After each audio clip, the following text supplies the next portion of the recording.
રસ્તાની હાલત જોવા મળી રહી છે તે મુજબ સ્થિતિ જોઈને સવાલ એ થઈ રહ્યો છે કે શું આ રસ્તાનો કોઈ રસ્તો છે?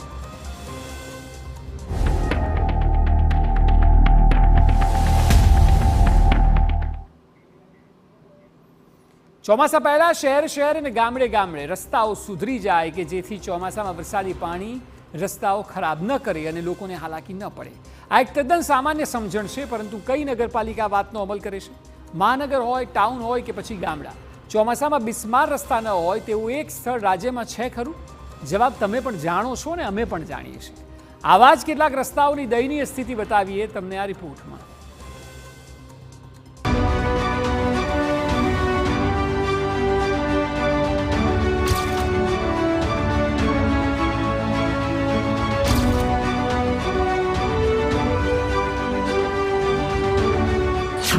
पांच किलोमीटरનો રસ્તો, વાહન ચાલકો થરથર કાંપે। 5 કિલોમીટરનો રસ્તો કાપતા વાહન ચાલકોને પરસેવો વળી જાય। આ કોઈ પહાડમાંથી રસ્તો નથી નીકળતો, છતાં વાહન ચાલકોને જીવનું જોખમ જ રહે છે। આ છે બનાસકાંઠાના પાલનપુર તાલુકામાં આવેલો જગાણા ભાગળ રોડ। 6 જ મહિના પહેલા બનાવેલું નાળું તો વરસાદમાં ધોવાઈ ગયું અને ઉબડ ખાબડ રસ્તો હવે લોકોને હેરાન પરેશાન કરી રહ્યો છે। ભાગળથી જગાણા તરફ જવાનો જે રોડ છે એને એકદમ પહેલા જ વરસાદમાં દબાઈને ધોવાઈ ગયેલો છે। તો હવે એક પહેલા જ વરસાદમાં એક નાળું બનાવેલું હતું 6 મહિના પહેલાં, તે પૂરેપૂરું નીચે પડી ગયું છે। બરોબર, અમારા ભાગળના છોકરા 700 થી 800 છોકરાઓ જે સ્કૂલમાં જાય છે, કેમેરા સ્કૂલમાં જાય છે, તો સ્કૂલમાં જવા માટે પણ એટલી તકલીફ પડે છે ને આ દર 6 મહિના પહેલાં જ આ નાળાનું બનાવ્યું હતું અને આ નાળાનું ફરી પાછું અત્યારે આ તૂટી ગયું છે અને હોય આવવા જવામાં વરસાદમાં તો એટલી બધી તકલીફ પડે છે ને કે ન પૂછો એની વાત। 800 વિદ્યાર્થી દરરોજ કરે છે મુસાફરી। દુર્ઘટના ઘટી તો કોણ જવાબદાર? આ ગામમાંથી 800 જેટલા વિદ્યાર્થીઓ દરરોજ જગાણા જાય છે અને આ ખરાબ રસ્તાને કારણે વિદ્યાર્થીઓ સમયસર શાળાએ પણ નથી પહોંચી શકતા। સૌથી ખરાબ સ્થિતિ વરસાદ વખતે થાય છે। માર્ગ અને મકાન જિલ્લા પંચાયત વિભાગે તો નાળું ધોવાઈ જવા મામલે હાથ અદ્ધર કરી દીધા છે। અનેક રજૂઆતો છતાં પરિણામ શૂન્ય છે। જો રસ્તાનો કોઈ રસ્તો નહીં નીકળે તો ગામ લોકો આંદોલનના માર્ગે જઈ શકે છે। ચોમાસામાં અહીંયા તકલીફ પડે કે પાણી ભરાઈ જાય એટલે અવર જવરની જે વસ્તુઓ છે ને આપણે ગાડીનું એ બધું બંધ થઈ જાય છે। એમાં મોટી ખાસ જે ઉપાધિ છે એ બાળકોની છે કે બાળકો અહીંયાથી સ્કૂલ જે જતા હોય છે બીજા ગામમાં મોટી, કેમ કે અમારી ત્યાં ખાલી 7 સુધી જ ભણાય છે પ્રાથમિક શાળાની, પછી 8માંથી બીજા ગામમાં જવું પડે છે, મોટું જે બાજુમાં ગામ છે જગાણા ગામ। તો હવે એ બાળકોનું ભવિષ્યનું શું, એનું કોણ વિચારશે? કોઈ અકસ્માત બને તો એનો જિમ્મેદાર કોણ? તાકે આના 3-4 મહિના પહેલે બી એક અકસ્માત બની ચૂક્યો હતો, અમે રજૂઆતો બી કરી, એના પછી તો હજી સુધી કોઈ આના પર કોઈ એક્શન લેવાનું નથી। તો મહેરબાની કરીને આના પર તમે ભણ્યા હતા તે તાત્કાલિક આના પર ધોરણે એક્શન લેવું જરૂરી છે, ન તો હું આગળની કાર્યવાહી કરી લઈશ।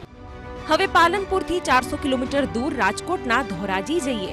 400 કિલોમીટરનું અંતર છે, પરંતુ રસ્તાઓની સ્થિતિમાં કોઈ અંતર નથી। વરસાદમાં ધોવાયો રસ્તો, ઠેર ઠેર ખાડા, ચાલવું પણ મુશ્કેલ।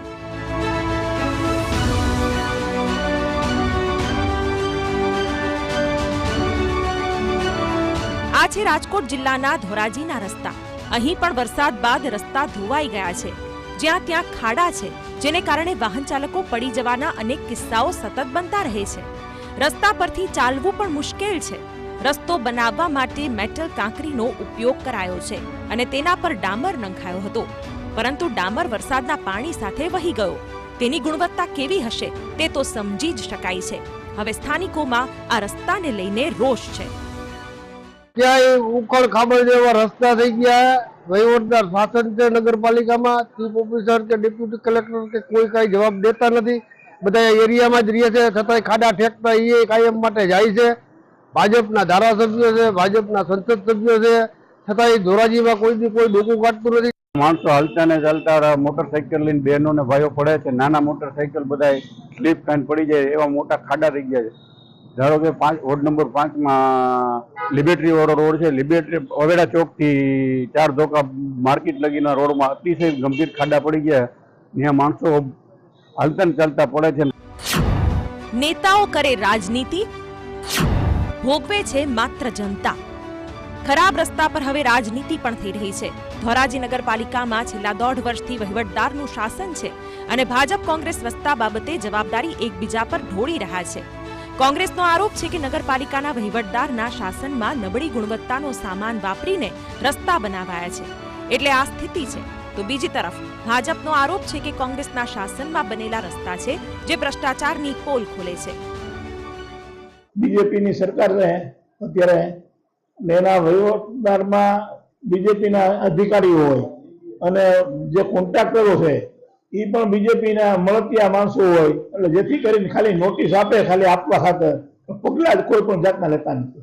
1.5 વર્ષ પહેલા નગરપાલિકાનું શાસન કોંગ્રેસ શાસિત હતું અને તેના સમયે જે કાંઈ પણ રોડ રસ્તાના કામ થયેલ છે તે નબળા થયેલ છે. તેના કારણે આ એક વરસાદમાં પણ ધોરાજી નગરપાલિકામાં જે રોડ રસ્તા છે તે ખરાબ થયેલ છે, ખાડા થઈ ગયેલા છે. ભ્રષ્ટાચાર તો થયો જ છે, કોણે કર્યો તે તપાસનો વિષય છે, પણ ભોગવી રહી છે માત્ર જનતા. હવે ધોરાજીથી 200 કિલોમીટર દૂર ભાવનગર જઈએ, અંતર લાંબુ છે પરંતુ રસ્તા વચ્ચે કોઈ અંતર નથી. મહાનગરપાલિકાની કામગીરીની ખુલી પોલ. વરસાદ આવ્યો, ક્યારે પૂર્ણ થશે કામ? ગામડાઓની સ્થિતિ જોઈ હવે મહાનગરની સ્થિતિ જુઓ. છે કોઈ ફરક? જરા પણ નહીં. રસ્તા અહીં પણ ઉબડ ખાબડ ખાડાવાળા જ છે. ટોપ 3 સર્કલથી દુખી શ્યામ અને બાપા સર્કલથી ટોપ 3 તરફનો રસ્તો શહેરમાં સૌથી દયનીય સ્થિતિમાં છે. જે કામ ચોમાસા પહેલા પૂર્ણ કરવાના હોય તે ચોમાસામાં શરૂ થઈ રહ્યા છે. કરોડો રૂપિયાનો ખર્ચ લોકોની સુવિધા માટે કરાઈ તો રહ્યો છે, પરંતુ સવાલ એ છે કે આ ખર્ચનો સમય યોગ્ય નથી.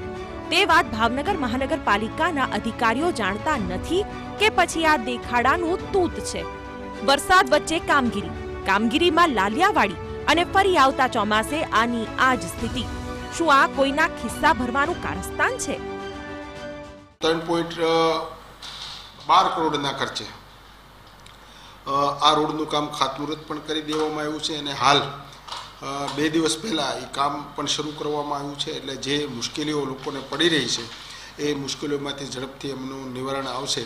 હાલ એક બાજુનો રોડ છે એમાં પરાજુ નાખી અને રોડ ચાલે એ ટાઈપનું કામ અત્યારે સૂચવવામાં આવ્યું છે. ખરેખર ચોમાસા પહેલાં કામ કરવા પડે, એ બાદ ચોમાસામાં જ ચાલુ કામ કર્યા એટલે લોકોની પરિસ્થિતિ, એમાં ખાસ કરીને ભાવનગરમાં અનેક વિસ્તારો એવા છે જે પાણી ભરાઈ જાય છે, ગંદકી થાય છે. આ પરિસ્થિતિમાં કામ પૂર્ણ પહેલાં કરવા પડે, પણ અધિકારીઓ અને શાસકોને હું એવું માનું છું નીતિમત્તા જ્ઞાન નથી, એના કારણે ભાવનગરના પ્રજાજનો હેરાન થાય છે.